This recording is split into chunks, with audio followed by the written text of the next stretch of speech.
In the ancient world where women were considered property, where their voices were silenced in public assemblies, where their testimonies held no legal weight, and where their role was confined to bearing children and serving the domestic needs of their husbands and families, there emerged a figure so extraordinary, so unprecedented, so utterly defiant of every expectation that her society held for someone of her gender, that her story has echoed through millennia as testament to what becomes possible when the divine chooses to work through vessels that human wisdom would have dismissed as unsuitable, inadequate, and utterly incapable of the tasks that history would require them to perform. Her name was Deborah, and she was not merely a woman who happened to live during a particular period of Israelite history, not merely a wife who supported her husband from the shadows while he accomplished great deeds in the public sphere, not merely a mother whose contribution to her nation was the sons she raised, who would go on to become leaders and warriors. She was herself the leader, herself the judge, herself the prophet, through whom the Almighty spoke directly to his people during one of the darkest periods of their existence in the Promised Land, a period when oppression had ground them down to near despair, and when the hope of deliverance seemed as distant as the stars that watched indifferently over their suffering. Before we delve deeper into the extraordinary life of this woman whom God chose to command a nation when no man proved worthy of the task,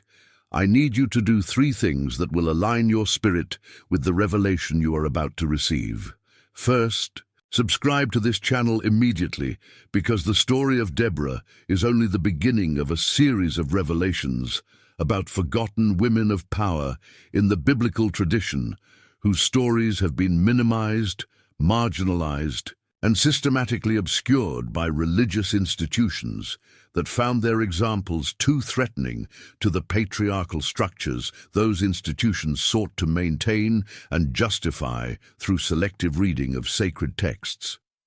Second, like this video, to create a circuit of reciprocity that will amplify your capacity to receive truths that have been hidden in plain sight for those with eyes to see and ears to hear. And third, write in the comments, "I rise like Deborah," to declare your own willingness to step into roles that others might consider inappropriate for someone of your background, your gender, your social position, or any other characteristic that the limited vision of conventional wisdom might use to disqualify you from the destiny that the divine has prepared for you, regardless of what human authorities might think about your suitability for that destiny. The period in which Deborah arose to leadership was not a time of peace and prosperity, when leading Israel would have been a comfortable position of honor and privilege. It was a time of brutal subjugation under the heel of Jabin, king of Canaan, who ruled from Hazor with an iron fist and whose military commander Sisera terrorized the Israelite population with a force that included 900 iron chariots, weapons of war so advanced and so devastating for that era that they were the ancient equivalent of tanks rolling through villages populated by people who had nothing to oppose them except faith in a God who seemed to have abandoned them to their enemies as punishment for their repeated cycles of apostasy and disobedience. For 20 years, this oppression had continued, 20 years, during which Israelite men were killed, Israelite women were violated, Israelite children were enslaved, and the dream of the Promised Land that had sustained their ancestors through 40 years of wilderness wandering had curdled into a nightmare of foreign domination that seemed permanent, hopeless, and absolutely crushing to the spirits of a people who had once believed themselves chosen for special destiny, but who now wondered if that chosenness was curse rather than blessing, given the relentless suffering that it seemed to entail. The roads were unsafe, trade had collapsed, farmers abandoned their fields for fear of raiders, and the social fabric that held the tribal confederation together was fraying to the point of complete dissolution. It was into this darkness that Deborah emerged, not through military conquest or political maneuvering or dynastic inheritance, but through something far more unusual and far more threatening to established orders of every kind. She emerged through the undeniable evidence that God spoke through her, that her prophecies proved accurate, that her judgments proved wise, and that those who sought her counsel found solutions to problems that had seemed insoluble before they brought them to this woman who sat beneath a palm tree between Ramah and Bethel, and who became the last resort for a desperate people who had nowhere else to turn. The text of Judges chapter 4 introduces Deborah with a description that later interpreters have struggled to minimize, explaining and sometimes openly contradict because it states so clearly what they wished it did not state. She was a prophet. She was judging Israel, and the Israelites came up to her for judgment, not to her husband, not to a male relative who might have been the official holder of authority while she exercised it informally behind the scenes, not to a council of elders who might have included her voice among many voices, but to her directly, personally, publicly, as the recognized authority whose decisions were binding and whose words carried the weight of divine sanction.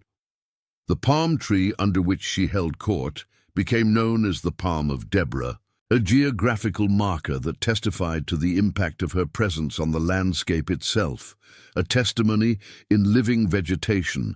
that here was a place where heaven touched earth through the mediation of a woman whose authority no one who experienced it could reasonably deny, regardless of what their theological preconceptions about gender and leadership might have been before they encountered her. The text offers no explanation for how this situation came to be, no narrative of how Deborah first discovered her prophetic gift,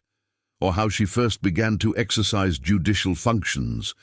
or how she overcame whatever resistance she surely must have faced from men who would have considered her public role an affront to the natural order that placed men above women in all matters of consequence. The text simply presents her as an established fact, as someone whose authority was so secure by the time the narrative focuses on her that it required no justification or defense, as someone whom even the military commander of Israel would not go to battle without, because her presence guaranteed the divine favor without which no victory was possible, regardless of how favorable the military circumstances might appear to merely human strategic calculation. The story of Deborah's greatest moment begins not with her initiative, but with divine command that came to her through the prophetic gift that was the source of her authority and the basis of her unique position in Israelite society.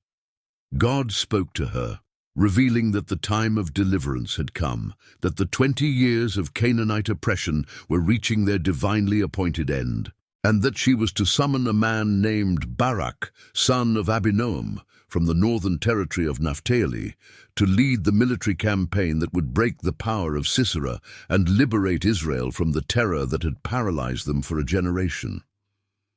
This detail is crucial for understanding what kind of leader Deborah was and what kind of leadership she embodied, because it shows that her authority was not based on her own ambition, or her own desire for power, or her own conviction that she deserved to rule,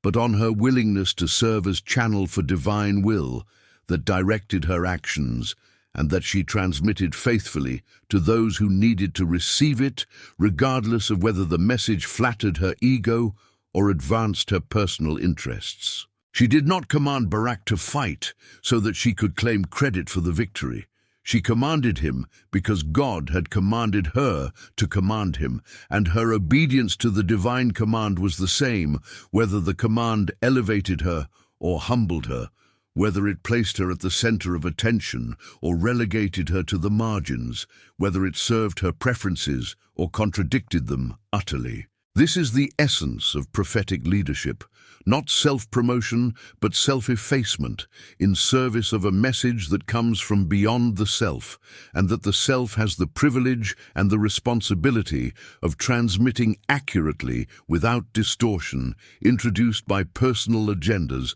that would corrupt the purity of the transmission. When Deborah summoned Barak and delivered the divine command to him, his response revealed both his faith and his fear, his recognition of her authority and his reluctance to exercise the authority that was being delegated to him through her mediation.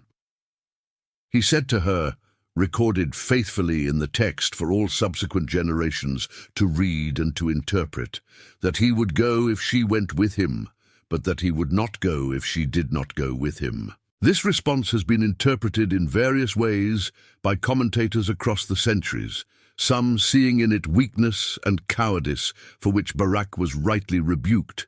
others seeing faith and wisdom in recognizing that the presence of the prophet was more valuable than any merely military advantage, others seeing political calculation in wanting to share responsibility for a risky campaign that might fail and bring disgrace upon whoever led it. What is undeniable, regardless of which interpretation one favors, is that Barak, the military commander of Israel, the man chosen by God through Deborah to lead the campaign of liberation, considered Deborah's physical presence on the battlefield essential to the success of the mission, so essential that he was willing to forfeit his role entirely, rather than proceed without her accompanying him into the danger zone where the actual fighting would occur. This was not a man dismissing a woman's counsel as irrelevant to military matters that were properly the domain of men. This was a man acknowledging that without this particular woman, without her presence and her prayers, and her prophetic insight and her spiritual authority, the military campaign had no chance of success regardless of how many troops he mustered or how clever his tactical plans might be. The conventional power that Barak represented, the power of arms and of armies and of strategic calculation, recognized its own insufficiency in the face of the spiritual power that Deborah represented, and submitted itself to that spiritual power by making itself conditional upon her participation. Deborah's response to Barak's conditional acceptance of the mission is one of the most remarkable statements in the entire Hebrew Bible, and one that later interpreters have struggled to understand and to explain in ways that preserve their preconceptions about gender roles and about what God can and cannot do through women. She agreed to go with him, confirming that his instinct to want her presence was correct, and that she was indeed essential to the mission, in ways that went beyond merely delivering the initial message and then retreating to safety while the men handled the dangerous business of actually fighting the war. But she also told him that because of his insistence that she accompany him, the glory of the victory would not be his, that the honor of killing Sisera would be taken from him and given to a woman instead, and that history would remember this campaign not as Barak's triumph, but as a victory achieved through feminine agency that would eclipse whatever masculine contribution Barak and his soldiers would make to the eventual outcome. This statement has been read as rebuke and warning, as Deborah telling Barak that his lack of faith in going without her would be punished by the loss of glory that he otherwise would have earned. But it can equally be read as simple prophecy, as Deborah revealing what would happen without any implication, that what would happen was punishment, rather than simply the way events would unfold according to divine plan that had always intended for women to play central roles in this particular drama of liberation, regardless of whether Barak had shown perfect faith or imperfect faith or no faith at all. The glory going to a woman was not necessarily consequence of Barak's failure, but could have been the intended design from the beginning.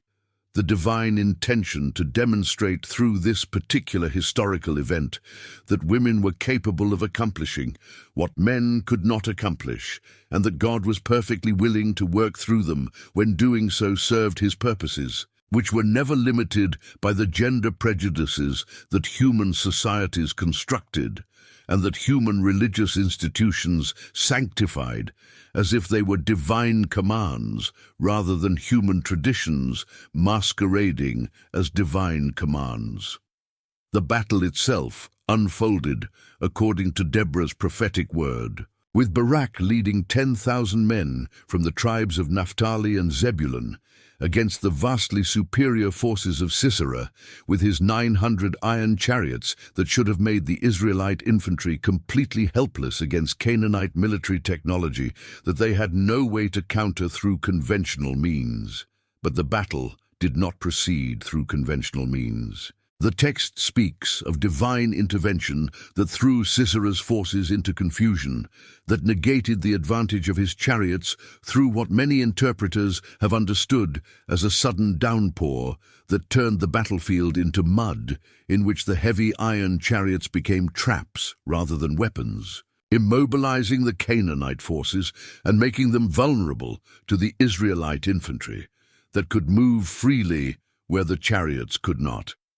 The Kishon River, mentioned in Deborah's subsequent victory song as a participant in the battle, may have flooded suddenly, sweeping away soldiers and chariots alike in waters that seemed to fight on Israel's side, because the God of Israel commanded even the elements to serve his purposes, when those purposes included the liberation of his people from oppression that had continued long enough, and that would now end through combination of human courage and divine intervention working together as they had worked together. So many times before in Israel's history, when the people cried out in their distress, and when God raised up deliverers to answer their cry, Sisera himself fled the battlefield on foot, abandoning his useless chariot and his routed army, seeking refuge wherever he could find it. As his power collapsed around him, and as the victory that should have been impossible for Israel became reality that no subsequent revision of history could deny or explain away as anything other than what it was. Divine deliverance accomplished through a woman's prophecy, a woman's presence on the battlefield, and ultimately, as Deborah had foretold, a woman's hand striking the final blow that would end Sisera's life and complete Israel's liberation from Canaanite oppression. 13:46. The woman who would strike that final blow was not Deborah herself, but another woman whose name has been preserved in the sacred text as testimony to the role that feminine courage played in this pivotal moment of Israelite history. Jael, wife of Heber the Kenite, whose tent became the unlikely setting for the death of the most feared military commander in the region. A death that came not through sword or spear wielded by warrior in open combat, but through tent peg and hammer wielded by a woman who had welcomed the fugitive into her dwelling with words of reassurance that masked intentions far deadlier than any army Sisera had faced on the battlefield. The story of Jael is disturbing to modern sensibilities, raising questions about the ethics of hospitality violated, of deception employed against a guest who had sought refuge under the sacred protection that ancient Near Eastern custom extended to anyone who entered one's tent, of violence executed against a sleeping man who had trusted his hostess enough to close his eyes in her presence, believing himself safe from the enemies who pursued him outside. These ethical questions are real and deserve serious engagement rather than dismissive explanation that simply declares whatever appears in Scripture to be automatically justified because it appears in Scripture. But the narrative itself does not share these modern hesitations, presenting Jael's action as heroic, as fulfillment of Deborah's prophecy that the glory would go to a woman,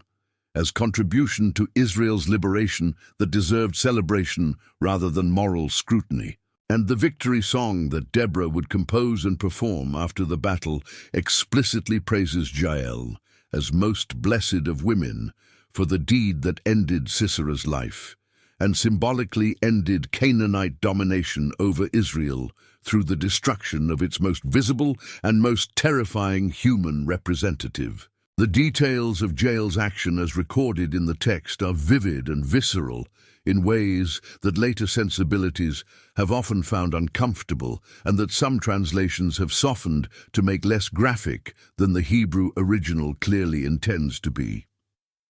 Sisera arrived at her tent exhausted from his flight, demoralized by the collapse of his invincible army, desperate for rest and concealment from the Israelites, who surely were hunting him as the prize catch whose death or capture would complete their victory and cement their liberation. Jael went out to meet him, actively inviting him into her tent with words of welcome that promised safety and hospitality, telling him not to fear, covering him with a blanket when he lay down, giving him milk to drink when he asked for water, and agreeing to stand guard at the tent entrance to misdirect any pursuers who might come asking whether a man had passed this way. Every action was designed to build trust, to lower his defenses, to bring him to the state of complete vulnerability that sleep represents. That absolute surrender of consciousness and alertness that we enter every night, trusting that we will wake again and that nothing will harm us while we are incapable of defending ourselves. And when that state was achieved, when Sisera's exhaustion had overwhelmed his caution and his eyes had closed in the sleep from which he believed he would wake, refreshed and ready to continue his flight or to begin planning his revenge against those who had humiliated him on the battlefield, Jael took a tent peg and a hammer, implements that were familiar to her from the traditionally feminine task of setting up and taking down the tents that nomadic peoples like the Kenites moved from place to place as they followed their herds. And she drove the peg through his temple and into the ground beneath him, killing him instantly or at least rendering him incapable of any resistance, while death completed its work on a body that had terrorized Israel for 20 years and that now lay pinned to the earth like an insect in a collection, all its power and all its terror reduced to nothing by a woman who had no army, no weapons of war, no training in combat. Nothing but courage and determination and willingness to act when action was required, regardless of what that action might cost her if it failed, or what moral complications it might create, even if it succeeded. When Barak arrived in pursuit of his enemy, following the trail that had led from the battlefield to this unlikely destination, Jael went out to meet him just as she had gone out to meet Sisera, but this time with words not of deceptive welcome, but of invitation to see what she had accomplished while he was still searching for the prey that she had already captured and killed. "Come, and I will show you the man you are looking for," she said, and led him into the tent where Sisera lay dead, with the tent peg still protruding from his skull, visible proof of what had happened here and of who had made it happen. Evidence that could not be denied or reinterpreted or attributed to anyone other than the woman who now stood beside the corpse she had created through her own initiative and her own action, without waiting for male warriors to arrive and handle the situation in whatever way male warriors would have handled it. The glory that Deborah had prophesied would go to a woman had indeed gone to a woman, to two women in fact. To Deborah, whose prophecy and presence had made the victory possible, and to Jael, whose action had completed the victory by eliminating the enemy commander, whose survival would have meant that the war was not truly over, that the threat would reconstitute itself around his leadership, that the liberation celebrated today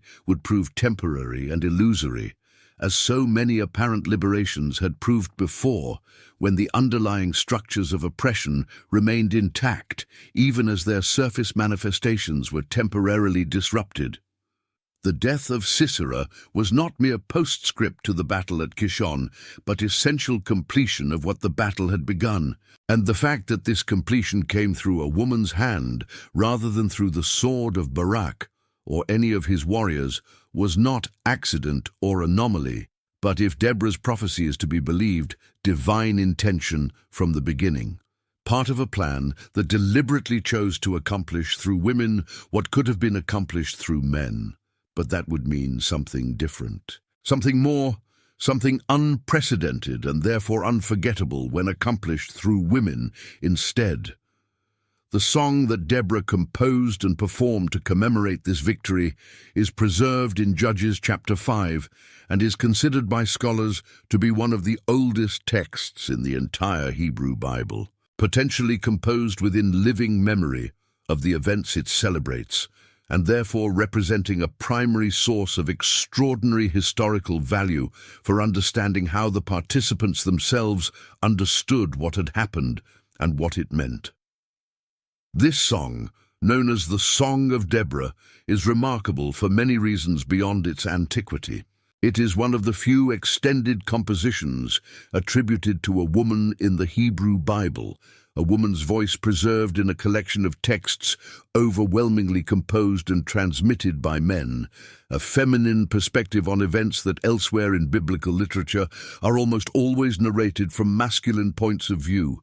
even when women play central roles in the action being narrated. The song speaks in first person, "I, Deborah, arose a mother in Israel," claiming for herself a title that combines military and political leadership with maternal imagery in ways that challenge any simple dichotomy between public masculine roles and private feminine roles, asserting that she arose as mother precisely by arising as leader, that her motherhood of Israel was not biological reproduction, but national regeneration through the exercise of prophetic and judicial authority that brought a people back to life who had been dying under oppression that no merely military leader had been able to break. The song praises those tribes who answered the call to battle and criticizes those who stayed home, exercising the authority of the prophet to pronounce judgment on the behavior of entire communities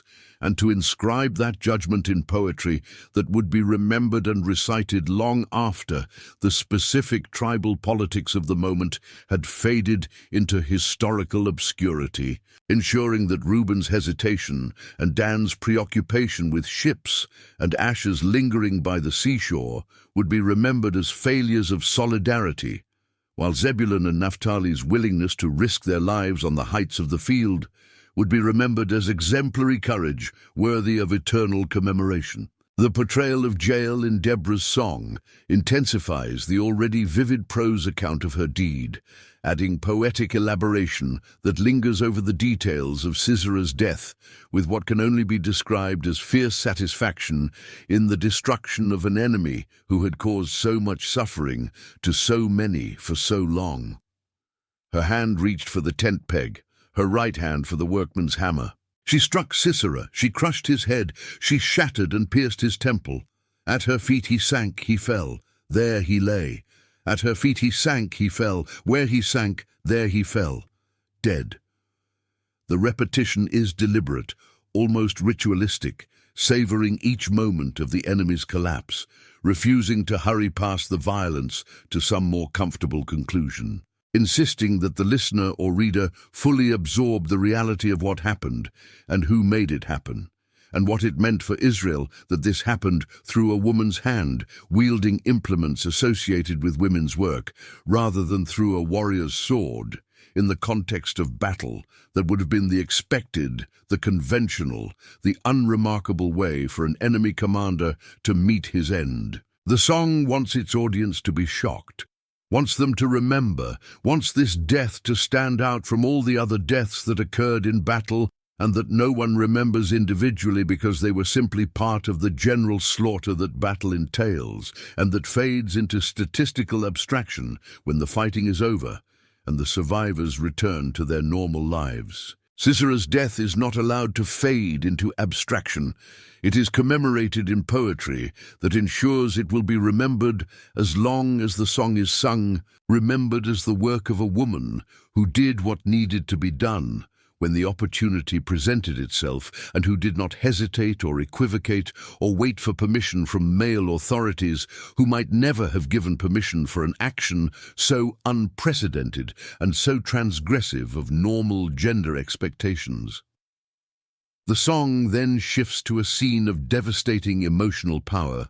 a scene that no male warrior would likely have thought to include, but that a woman poet whose own life had been shaped by the experiences specific to women in the ancient world could imagine with the kind of empathetic precision that comes from intimate familiarity with what is being described. The scene is the household of Sisera, not the battlefield or the tent of Jael, and the focus is not on warriors or commanders, but on women, Sisera's mother and her attendant ladies, waiting for news of the battle, waiting for the return of the hero who has been delayed beyond the expected time, constructing explanations for the delay that transform worry into confident expectation of triumph, imagining scenes of victory and plunder that will bring rich rewards home to those who wait, unaware that the hero will never return because he lies dead in a tent in Israel with a tent peg through his skull,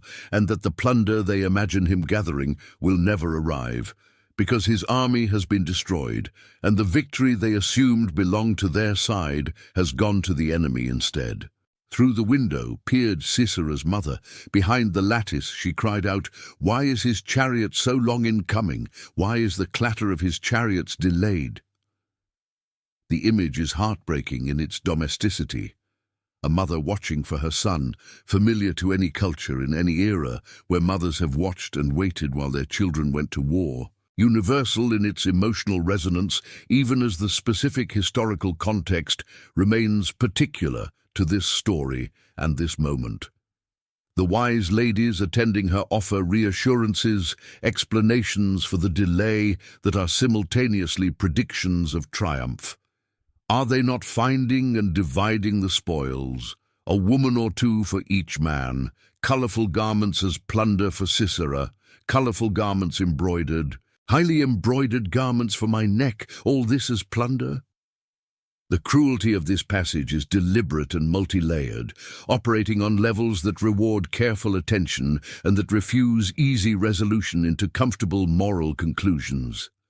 The plunder that Sisera's mother imagines includes women, a womb or two for each man, as more literal translations render the Hebrew, reducing Israelite women to reproductive organs to be distributed among Canaanite soldiers as rewards for victory, objects for sexual use and abuse that would follow military conquest, as it followed military conquest throughout the ancient world, and as it continues to follow military conquest in our own time, when we choose not to look too closely at what happens to civilian populations when armies triumph over their enemies, and when the victors take what they want from the defeated, because there is no one to stop them and no consequences for whatever they choose to do. Deborah, a woman who would have been among those distributed as spoil if the battle had gone differently, who knew women who had been distributed as spoil during the 20 years of Canaanite oppression that preceded this liberation, who understood in her body and in her lived experience what it meant to be the potential plunder that enemy soldiers dreamed of collecting as reward for their military service. Deborah includes this detail in her song, not to humanize Sisera's mother, but to remind her audience of what was at stake in this battle and what had been at stake for 20 years before this battle. To ensure that the celebration of victory did not become abstract, triumphalism disconnected from the concrete realities of what defeat would have meant and what oppression had meant for those who had experienced it most intimately in their own bodies. The scene of Sisera's mother waiting for a son who will never return,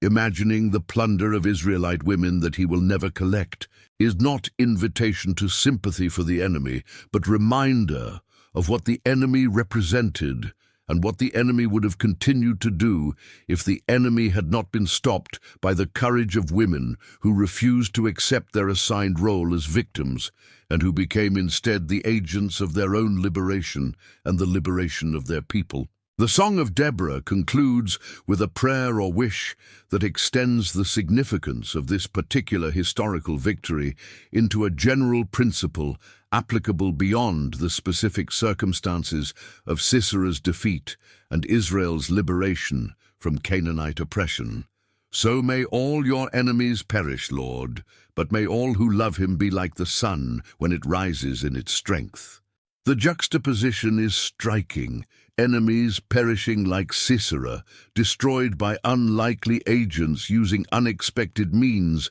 when they believed themselves secure,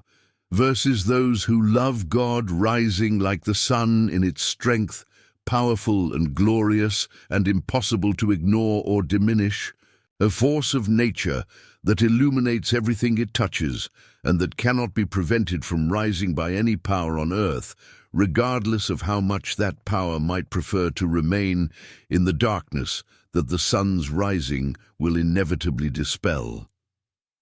This is the legacy that Deborah claims for herself and for those who follow the example she has set, not merely survival or persistence, but ascent, rising, increase of power and influence and capacity to affect the world, transformation from objects of oppression to agents of liberation, from those who wait to see what others will do to them, to those who act, and thereby determine what will happen to others instead. The sun does not ask permission to rise. It does not apologize for the light it brings. It does not dim itself to make those comfortable who prefer darkness. It simply rises because rising is its nature. And those who love God are promised that they too will rise with similar inevitability and similar strength if they align themselves with the divine purposes that Deborah aligned herself with, and that manifested through her in ways that transformed not only her own life, but the life of her entire nation during one of the darkest periods of its history, when the light she brought was desperately needed, and when her rising was the beginning of a new day after a night that had lasted 20 years too long. The theological implications of Deborah's story have been debated, contested, minimized, and sometimes outright denied by interpreters across the centuries who found themselves unable to reconcile what the text clearly says with what they believed the text should say,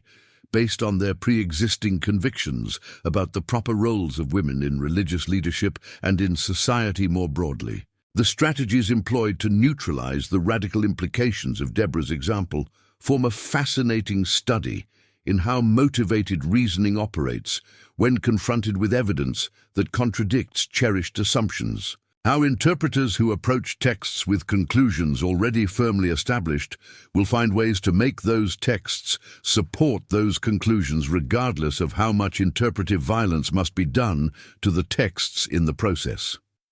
One common strategy has been to treat Deborah as exception that proves the rule, as anomaly that God permitted under extraordinary circumstances, precisely because those circumstances were so extraordinary that normal rules did not apply, with the implicit or explicit conclusion that since our circumstances are not equally extraordinary, we should not take Deborah's example as precedent for women exercising similar leadership in our own contexts. This strategy preserves the appearance of taking the text seriously, while effectively quarantining its implications, acknowledging that yes, God did work through a woman in this instance, while insisting that this instance tells us nothing about what God might want to do through women in other instances that lack the specific features that supposedly made this instance uniquely permissible. The problem with this strategy is that the text itself offers no such limiting framework,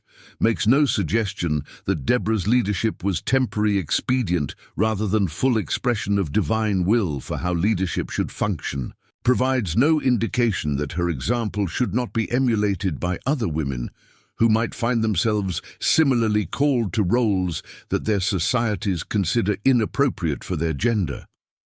Another strategy has been to emphasize Deborah's roles as prophet and judge while minimizing or denying any military leadership role, arguing that she merely delivered divine messages and arbitrated disputes, but did not actually command or lead, in the sense that male judges like Gideon or Samson commanded and led, that Barak was the real military leader, while Deborah was merely spiritual advisor, whose presence he requested for morale purposes rather than for strategic direction, that the victory should be attributed to Barak's generalship, informed by Deborah's prophecy, rather than to Deborah's leadership exercised through Barak's military execution of her commands. This strategy requires ignoring or reinterpreting significant portions of the text that clearly present Deborah as the initiating authority who summons Barak, delivers commands to him that come from God through her prophetic mediation, determines the timing of the attack by declaring, "Go! This is the day the Lord has given Sisera into your hands. Has not the Lord gone ahead of you?" And accompanies the army to the battlefield not as passive observer or mere chaplain, but as the one whose presence Barak considered so essential that he refused to go without her. The text presents Deborah as the one who calls, who commands, who authorizes, who determines timing, and who accompanies, with Barak serving as the military instrument through which her leadership achieves its objectives on the ground where soldiers actually fight and die. To reverse this hierarchy, to make Barak the real leader with Deborah merely supporting, requires reading against the grain of a text that has been deliberately constructed to emphasize Deborah's primacy and Barak's dependence on her for everything from initial direction to final execution of the campaign that would not have happened at all without her prophetic initiative, and that succeeded specifically because she was there to ensure divine favor that her presence embodied and communicated to the troops who fought under the banner of her spiritual authority. A third strategy, perhaps the most subtle and therefore the most difficult to counter, has been to spiritualize Deborah's leadership in ways that remove it from the realm of practical precedent into the realm of symbolic or typological significance that points beyond itself to spiritual realities that can be affirmed without any implication, that women should exercise concrete leadership in actual communities of faith or in actual societies where real decisions must be made and real. Power must be exercised by someone who will be accountable for the consequences of those decisions and that exercise of power. According to this interpretation, Deborah represents the church or the soul or some other feminine-coded spiritual reality that is indeed glorious and central to God's purposes, but that has nothing to do with actual women exercising actual authority over actual men in actual institutional contexts, where such authority might threaten established hierarchies that certain interpreters have strong investment in maintaining regardless of what ancient texts might seem to suggest when read, without the protective filters of spiritualizing hermeneutics that transform concrete historical actors into abstract spiritual symbols. The historical Deborah who sat under a palm tree and judged actual disputes between actual Israelites, and who summoned an actual military commander to fight an actual battle against an actual enemy, becomes merely a figure, a type, a symbol, pointing towards something other than herself, and therefore not really about herself at all, not really about what actual women might actually do in actual history, if given the opportunity and the recognition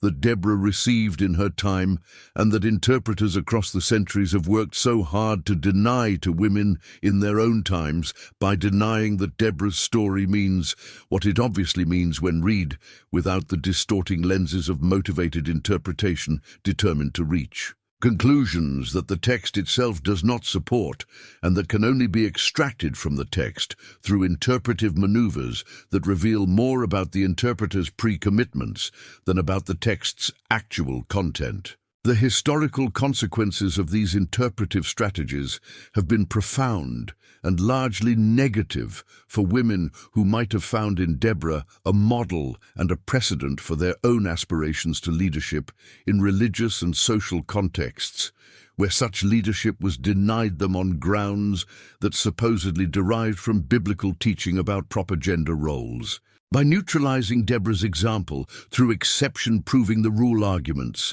through minimization of her actual authority, through spiritualization that removes her from the realm of concrete precedent, interpreters ensured that the biblical tradition would be experienced by most women not as resource for liberation, but as obstacle to liberation. Not as authorization for stepping into roles that their gifts equip them to fill, but as prohibition against such stepping that must be obeyed regardless of gifts, regardless of calling, regardless of the manifest fruit that their leadership might produce, if only it were permitted to operate without the artificial constraints imposed by interpretations that served the interests of those already holding power rather than the interests of those excluded from power, whose exclusion was justified precisely by these interpretations that claimed divine sanction for human arrangements. That benefited some at the expense of others. The tragedy is not merely that women were excluded from leadership, but that the exclusion was accomplished through the suppression and distortion of a tradition that, read without motivated filtering, actually authorizes what the filtered readings prohibit, actually presents women in leadership as normal rather than anomalous, as blessed rather than tolerated, as central rather than marginal to God's purposes in history. Deborah's story survived despite the efforts to neutralize it, preserved in the sacred text where it could be rediscovered by readers in every generation who approached it with fresh eyes, uncontaminated by the interpretive traditions designed to prevent them from seeing what the text actually says. And in our generation, more than in many previous generations, readers are approaching this text with precisely such fresh eyes and discovering in it resources for understanding gender and leadership that previous generations were prevented from discovering by the interpretive gatekeepers who controlled access to the text and who mediated its meaning through filters that protected their own authority by denying authority to others. The relevance of Deborah's story for contemporary contexts is not merely historical or theological, but urgently practical for anyone who has felt called to roles that others consider inappropriate, based on characteristics that have nothing to do with competence, nothing to do with character, nothing to do with the actual requirements of the role in question, but only with prejudices inherited from cultural traditions that may or may not have divine sanction, regardless of how confidently their defenders claim such sanction for arrangements that serve their interests, and that would be questioned immediately if they serve someone else's interests instead. Women who have felt called to pastoral ministry in traditions that prohibit such ministry find in Deborah precedent for prophetic and judicial leadership exercised publicly over an entire nation. Not in spite of her gender, but without any indication that her gender was obstacle or limitation or source of anything other than the unique perspective she brought to challenges that previous male leaders had failed to address effectively. Women who have felt called to corporate or political or military leadership in societies that still maintain glass ceilings limiting how far women can rise, regardless of how much their abilities exceed those of men who rise past them, find in Deborah a leader who rose to the highest position available in her society without apology and without any indication that she was somehow out of place or overstepping boundaries that should have confined her to more modest roles. And men who have resisted women's leadership, who have found theological or cultural or personal reasons to deny women the opportunities they would grant automatically to other men, find in Barak a model of a man who recognized that his own success depended on a woman's presence and participation, who refused to go forward without her, who succeeded precisely because he did not let pride or prejudice prevent him from acknowledging his dependence on someone his culture would have told him was his inferior, and whom he experienced not as inferior, but as essential, as the source of divine connection without which nothing he could do would matter or succeed. The figure of Deborah becomes even more significant when placed in the broader context of the Hebrew Bible's presentation of women and leadership, a context that reveals patterns often obscured by selective reading, that highlights texts restricting women while ignoring or minimizing texts that present women in positions of authority, influence, and initiative that should complicate any simple narrative about the biblical tradition's view of gender roles. Deborah was not the only woman prophet in ancient Israel. The tradition preserves memory of Miriam, who led worship after the crossing of the Red Sea and who was named alongside Moses and Aaron as one of the three leaders through whom God brought Israel out of Egypt. Of Huldah, who was consulted by King Josiah when the Book of the Law was discovered during temple renovations, and whose authentication of that book as genuinely divine triggered one of the most significant religious reforms in Israel's history. Of Noadiah, who is mentioned briefly in Nehemiah as a prophet who opposed him, indicating that women prophets remained active in Israel throughout its history, and that their activity was sufficiently significant to be worth mentioning even when, as in Noadiah's case, they were on the wrong side of the conflict from the narrator's perspective. The existence of these women prophets was not an anomaly requiring special explanation, but feature of Israelite religious life that the texts take for granted without any suggestion that prophecy was inappropriate for women, or that women prophets required special divine dispensation to exercise a ministry that belonged properly to men.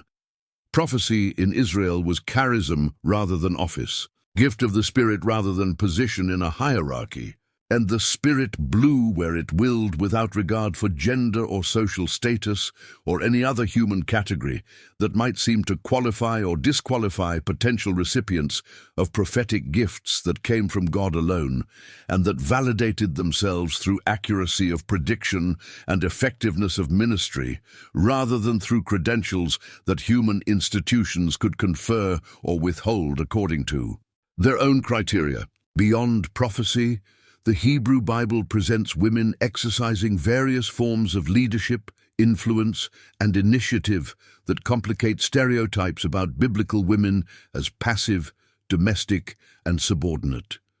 There is Esther, who became queen of Persia and used her position to save her people from genocide planned by Haman, acting with courage and strategic intelligence in a situation where one false step could have cost her life, and where success required navigation of court politics that would challenge any leader regardless of gender. There is Ruth, who took initiative in securing her future and Naomi's future through bold action that violated conventional expectations for female behavior, and that the text presents not as transgression, but as virtue worthy of inclusion in the genealogy of King David himself. There is Abigail, who prevented David from committing violence that would have stained his reputation and his conscience, acting quickly and wisely when her foolish husband's behavior had created a crisis that required someone with intelligence and courage to resolve, and whom David recognized immediately as having been sent by God to save him from himself. There is the wise woman of Abel Beth-Makkah, who negotiated with Joab to save her city from destruction, exercising leadership in crisis that the text presents as exemplary rather than anomalous. There is the wise woman of Tekoa, who was recruited by Joab to persuade David to allow Absalom's return, demonstrating rhetorical skill and theatrical ability that impressed even the king. These women and others like them appear throughout the Hebrew Bible as actors rather than merely acted upon, as makers of history rather than merely objects of history made by others, as agents whose decisions and actions shaped outcomes in ways the text considers worthy of preservation and, in most cases, of admiration and emulation. The pattern that emerges from attending to these texts, rather than to the texts that restrict women, or rather from attending to both sets of texts and asking how they relate to each other, rather than assuming that the restrictive texts represent the normative biblical view, while the texts presenting women in leadership represent exceptions or anomalies, is a pattern of considerable complexity that resists reduction to simple rules about what women can and cannot do according to biblical teaching. The complexity itself is significant, suggesting that the biblical tradition did not operate with the rigid gender hierarchies that later interpreters often read into it, that there was space within the tradition for women to exercise various forms of leadership and influence depending on circumstances, gifts, and divine calling that transcended gender categories without thereby abolishing gender or pretending that gender was irrelevant to how leadership was exercised and experienced. Deborah led as a woman, not as an honorary man who had transcended her gender to function in a masculine role. Her song's reference to herself as a mother in Israel makes clear that her feminine identity was integral rather than incidental to her leadership, that she understood herself as leading in a way that expressed rather than denied her womanhood, that the motherhood she claimed was leadership, and the leadership she exercised was maternal in character,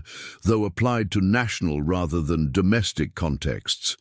This integration of feminine identity with public leadership is perhaps the most radical aspect of Deborah's example, more radical even than the mere fact of her leadership, which could theoretically be explained as emergency measure adopted because no suitable men were available, because it suggests that feminine leadership is not masculine leadership performed by women, but a different mode of leadership with its own characteristics, its own strengths, and its own contributions to make that masculine leadership alone cannot provide, and that communities lacking feminine leadership are therefore lacking something essential to their flourishing, regardless of how excellent their masculine leadership might be in its own terms. The implications for contemporary religious communities are profound and challenging, regardless of which direction one believes those implications point. For communities that have excluded women from leadership positions, Deborah's example raises uncomfortable questions about whether such exclusion is genuinely biblical or merely traditional, whether it serves God's purposes or merely human preferences, dressed up in theological language to give them authority they would not otherwise possess. Whether the gifts that women bring to leadership are being lost to communities that refuse to recognize and utilize those gifts because of policies rooted in readings of texts that may be less clear and less unanimous than defenders of those policies typically claim. For communities that have embraced women's leadership, Deborah's example offers resources for understanding what distinctive contributions women might make to leadership, rather than simply assuming that women will lead in the same ways men lead, and should be evaluated by the same criteria that have been developed primarily by men to assess leadership styles that men have primarily exercised. The Mother in Israel model suggests leadership that nurtures, that protects, that cultivates growth in those being led, that exercises authority for the benefit of those over whom authority is exercised, rather than for the benefit of the one exercising authority. Characteristics that are not exclusively feminine, but that have been culturally coded as feminine, and that women may be particularly positioned to model and to teach to communities that have experienced leadership primarily as domination and control rather than as service and nurture. Deborah's leadership produced military victory, demonstrating that maternal leadership is not soft or ineffective when confronting threats that require forceful response. But the victory she produced was victory for her people rather than victory for herself, liberation from oppression rather than imposition of new oppression, deliverance that enabled flourishing rather than conquest that enabled exploitation. This is the kind of leadership that communities desperately need, regardless of whether it comes from men or women,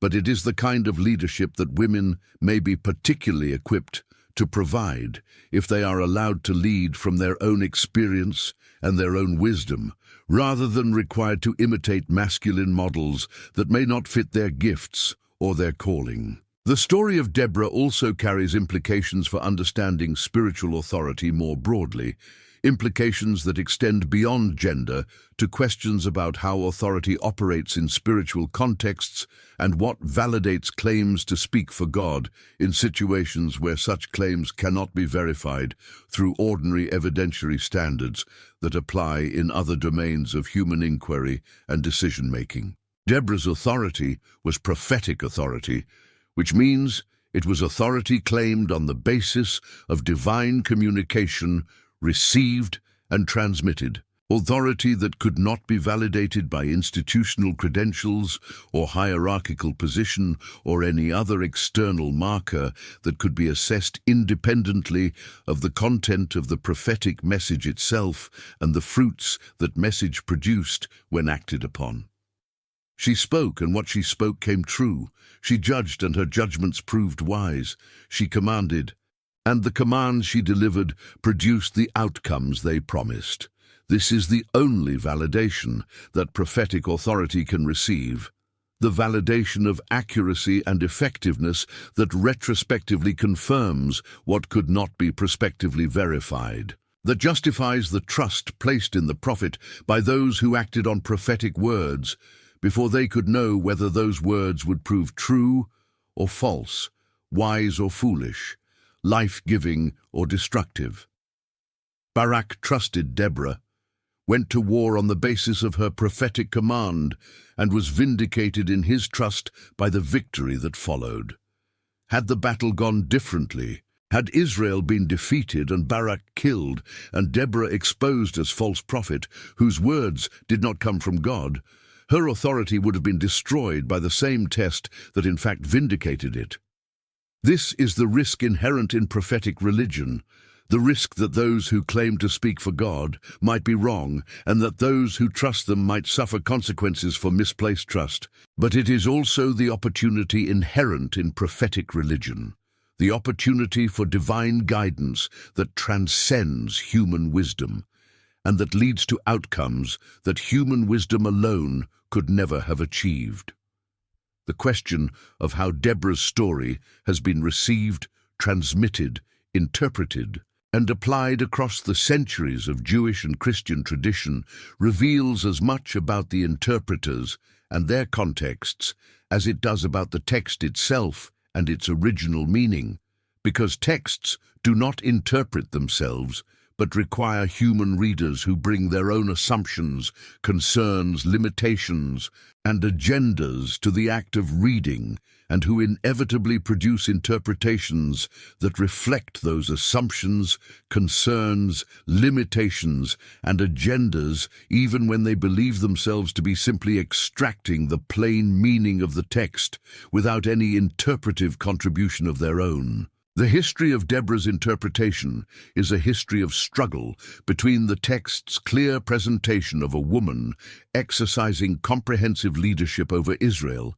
and the discomfort that many interpreters have felt with this presentation. Discomfort rooted in convictions about gender that they brought to the text, and that the text's stubborn refusal to conform to those convictions forced them to address through various strategies of containment, minimization, and reinterpretation that would allow them to maintain their convictions while appearing to respect the authority of a text that actually contradicts those convictions when read without the protective filters that motivated interpretation provides. In Jewish tradition, Deborah has generally been honored as one of the 7 prophetesses recognized by rabbinic tradition, alongside Sarah, Miriam, Hannah, Abigail, Huldah, and Esther, a list that indicates rabbinic awareness that prophecy was not exclusively masculine, even if rabbinic Judaism would develop in directions that increasingly restricted women's public religious roles in ways that Deborah's example might seem to challenge. The Talmud contains various discussions of Deborah that reveal the ambivalence with which the rabbis approached her example, honoring her as prophet and leader, while also finding ways to criticize her that seem designed to prevent her example from becoming too influential as precedent for women's leadership in the rabbinic present. One famous passage criticizes Deborah for pride, specifically for sending for Barak rather than going to him, which supposedly indicated an arrogant assumption that he should come to her rather than she to him. An interpretation that reads against the grain of a text that presents Deborah as prophet, delivering divine summons that Barak was obligated to obey regardless of where the summons was delivered, and that treats her stationary position under the palm tree as mark of established authority rather than evidence of personal arrogance. Another passage questions whether Deborah truly judged Israel or merely taught Torah, attempting to limit her judicial role to educational function that would be less threatening to convictions about women's unsuitability for authoritative public roles that the rabbis were developing in their own context and projecting back onto biblical figures whose actual practice did not conform to the patterns the rabbis were establishing as normative for Jewish life in the post-temple period. These criticisms did not prevent Deborah from being honored in Jewish tradition,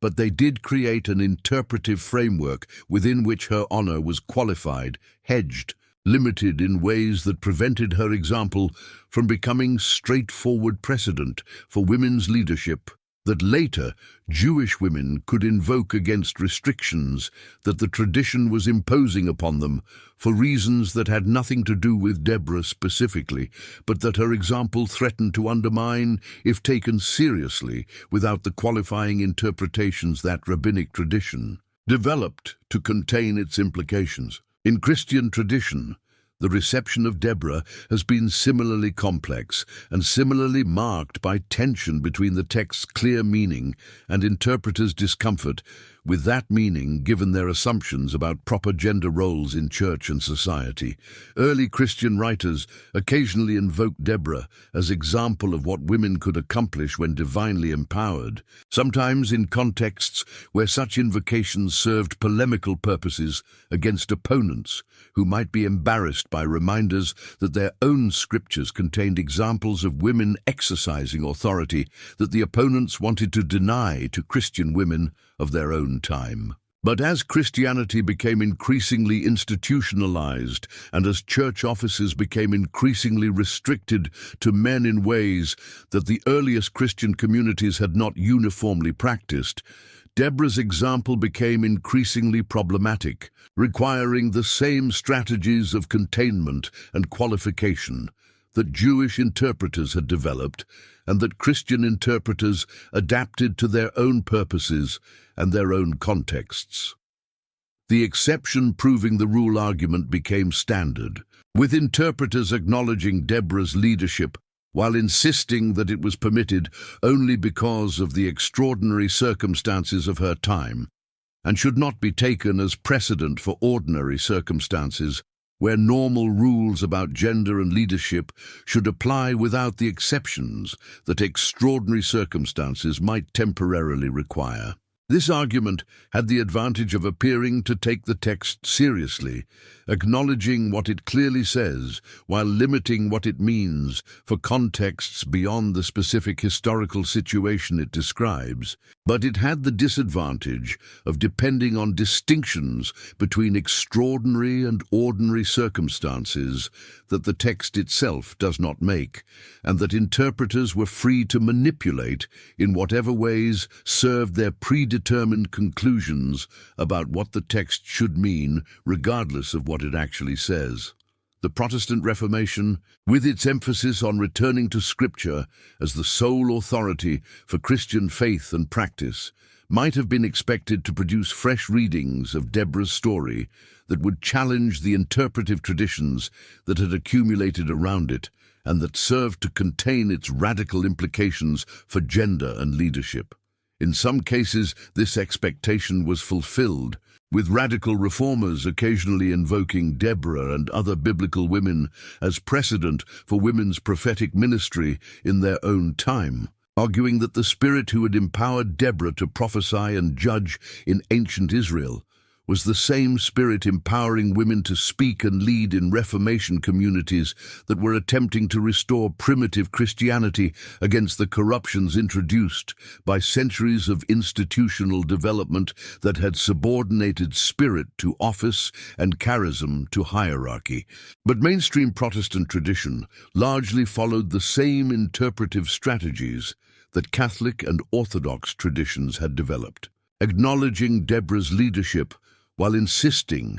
that it established no precedent for women's leadership in the Church, where different rules applied based on New Testament texts that were read as restricting women in ways that Old Testament texts, like the Deborah story, did not, creating a canonical hierarchy in which later texts trumped earlier texts, and in which the restrictions on women in certain Pauline passages were treated as normative, while the examples of women's leadership in Hebrew Bible and in other Pauline passages were treated as exceptional, and therefore without binding precedential force for subsequent generations. This interpretive strategy had the effect of preserving male control over church leadership while appearing to respect biblical authority, satisfying both the Protestant commitment to sola scriptura and the Protestant inheritance of patriarchal assumptions about proper gender roles that sola scriptura might have been expected to challenge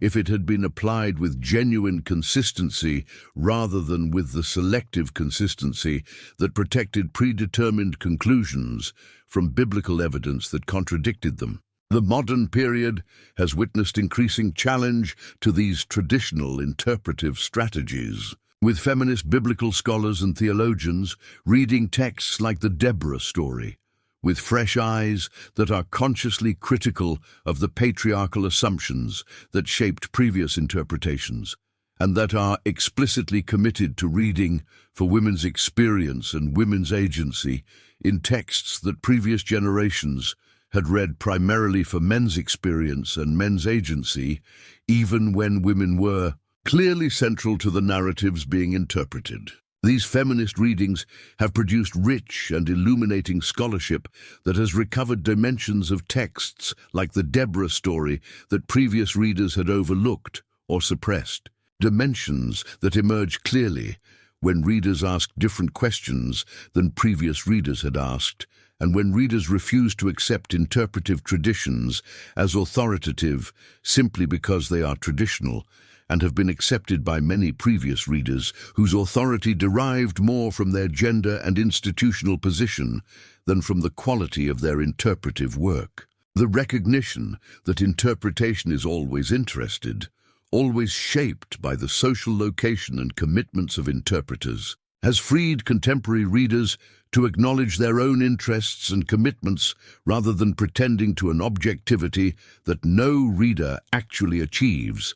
and that the pretense of achieving serves primarily to mystify interpretations that are no less interested than interpretations that openly acknowledge their interests and commitments. Feminist readers of Deborah openly acknowledge that they read as women, as people committed to women's flourishing, as people who believe that texts presenting women in positions of leadership and authority are valuable resources for contemporary struggles for gender justice and should be read in ways that maximize rather than minimize their potential contribution to those struggles. This acknowledgement of interest does not invalidate their readings, but simply makes explicit what was always implicit in all readings, including the readings of patriarchal interpreters who pretended to objectivity while producing interpretations that consistently served patriarchal interests,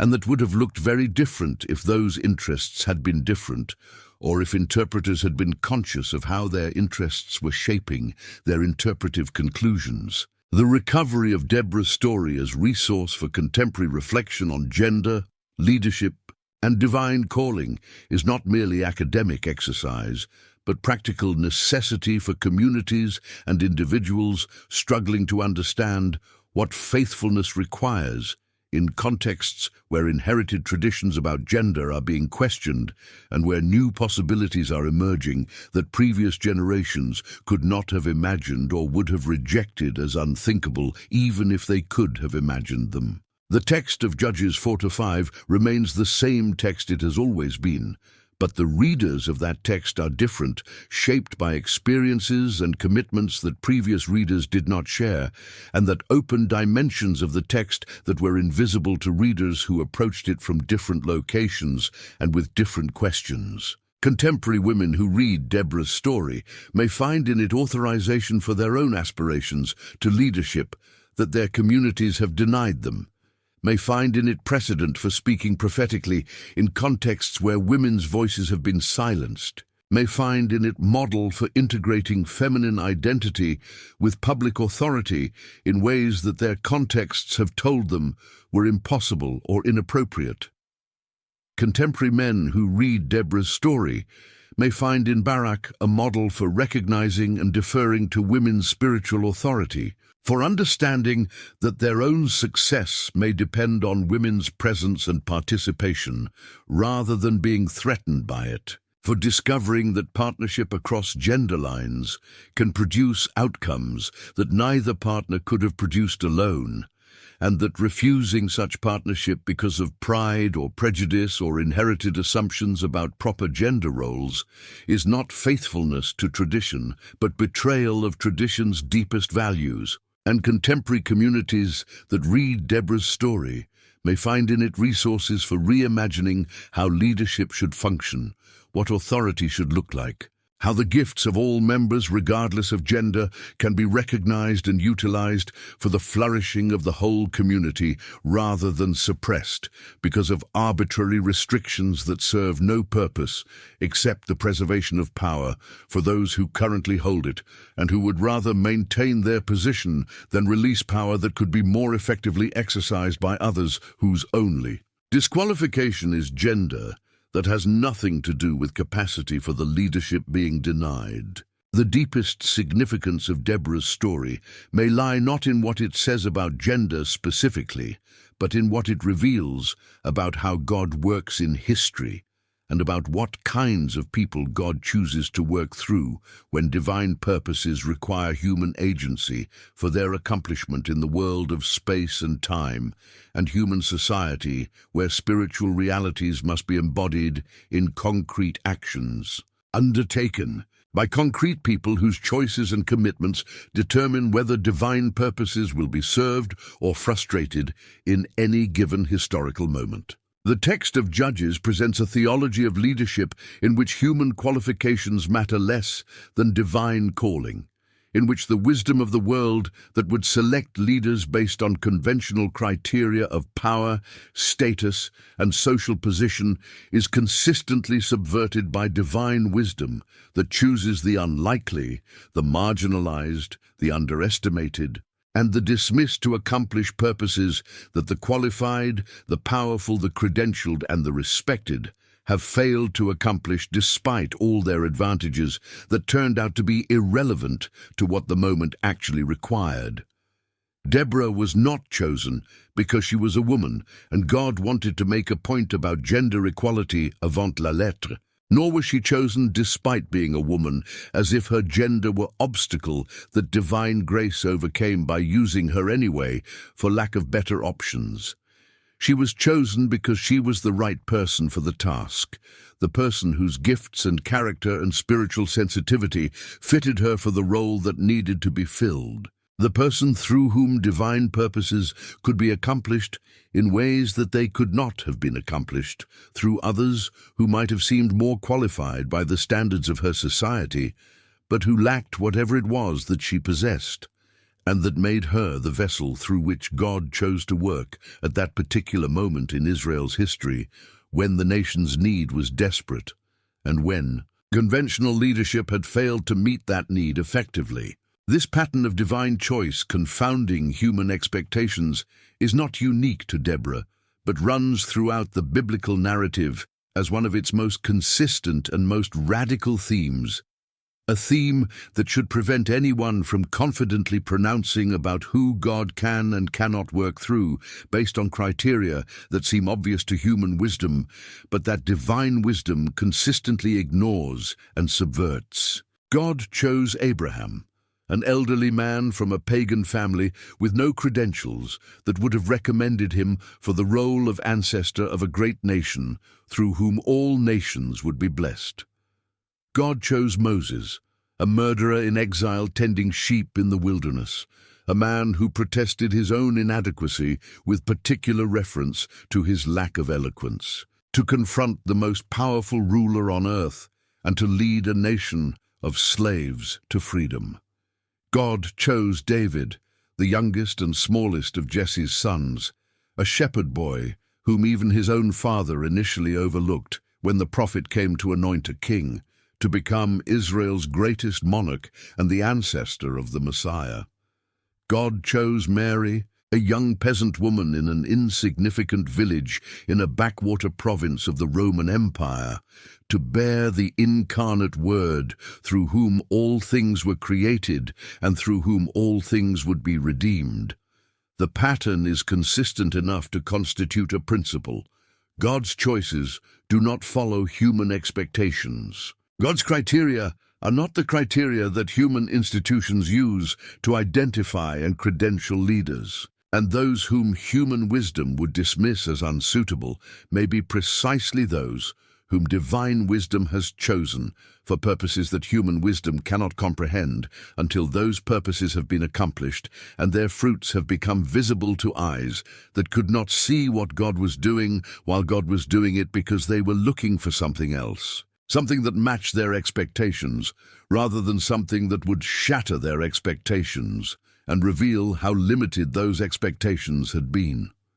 This theological principle has profound practical implications for how we understand vocation, calling, and the discernment of what God might be doing in and through particular human lives, including our own lives, that may seem to us too ordinary, too limited, too lacking in the qualifications that we have been taught to believe are necessary for significant contribution to God's purposes in the world.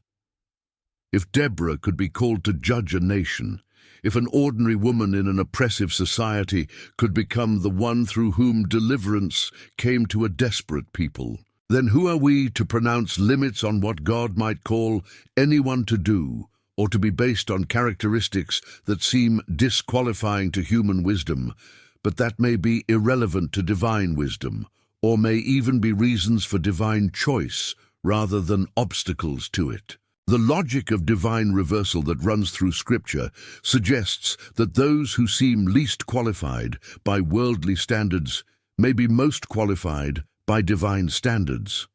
That weakness may be the condition for manifesting divine power that would be obscured if human strength were sufficient for the task. That marginalization and exclusion may be preparation for roles that the included and the privileged could not fill, because their inclusion and privilege have shaped them in ways that make them unable to see what the marginalized can see and unable to do what the marginalized can do, precisely because of the experiences that their marginalization has forced upon them and that the privileged have been protected from by the privileges that seemed advantageous, but that may have been spiritually debilitating in ways the privileged cannot recognize, because recognizing them would require acknowledging that their privilege was not unambiguous blessing, but ambiguous condition, with costs as well as benefits that are invisible to those who experience only the benefits without awareness of the costs. Deborah's story invites contemporary readers to examine their own assumptions about who is qualified for what roles, and to ask whether those assumptions reflect divine wisdom or merely human convention that has been mistaken for divine wisdom because it has been repeated so often and for so long that it has acquired the appearance of naturalness and inevitability that convention always acquires. When it has been in place long enough for people to forget that it is convention and to imagine that it is simply the way things are and must be because they cannot imagine things being any other way, The fact that things have been a certain way does not mean that things must be that way. And the fact that certain assumptions have been widely shared does not mean that those assumptions are correct or that they reflect God's will rather than human traditions that may have departed from God's will in ways that only become visible when circumstances change enough to make visible what was previously invisible, because the contrast that makes visibility possible was not available. We live in a time when many of the conventions that previous generations took for granted are being questioned, when assumptions about gender and many other matters that seemed obviously true to our ancestors seem much less obvious to us, and when the possibility of reading ancient texts with fresh eyes that see things our ancestors could not see is greater than it has been for many generations, precisely because the assumptions our ancestors shared are not assumptions we share, and therefore do not function for us as blinders that prevent seeing what contradicts those assumptions. This is opportunity as well as challenge, possibility for deeper understanding as well as danger of new errors that future generations will recognize, even if we cannot. And the appropriate response to such a moment is not defensiveness that clings to inherited interpretations because they are inherited, but openness to the possibility that inherited interpretations may have been wrong, and that fresh interpretations may be more faithful to texts that were always saying more than previous readers were equipped to hear. The story of Deborah offers resources for this moment of questioning and reimagining, resources that have always been present in the text, but that were unavailable to readers who could not see them because of assumptions that functioned as blinders, preventing perception of what contradicted those assumptions. The story says clearly that God called a woman to lead Israel, that she led effectively and victoriously,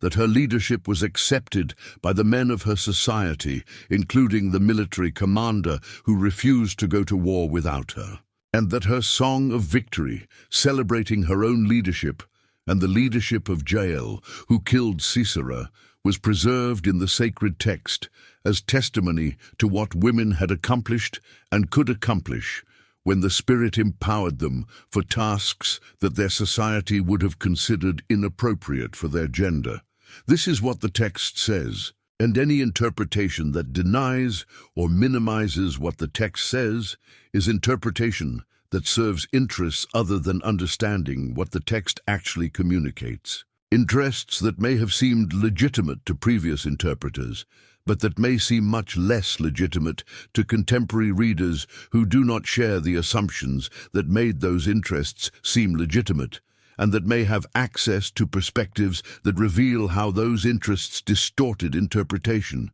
in ways that served some people at the expense of others who were prevented from recognizing and exercising gifts that the text actually authorizes rather than prohibiting. Deborah's story is gift to every generation that reads it with open eyes and open hearts, gift that keeps giving as new readers discover in it resources that previous readers could not discover because they were not looking for what contemporary readers are looking for, and because the questions they asked were not the questions contemporary readers are asking. May we have the courage to receive this gift fully, to let it challenge our assumptions as it challenged the assumptions of Deborah's contemporaries who had to accept that God was working through a woman whether they liked it or not, and to follow wherever the God who chooses unlikely vessels may be leading us, even if that destination looks nothing like what we expected when we began the journey that brought us here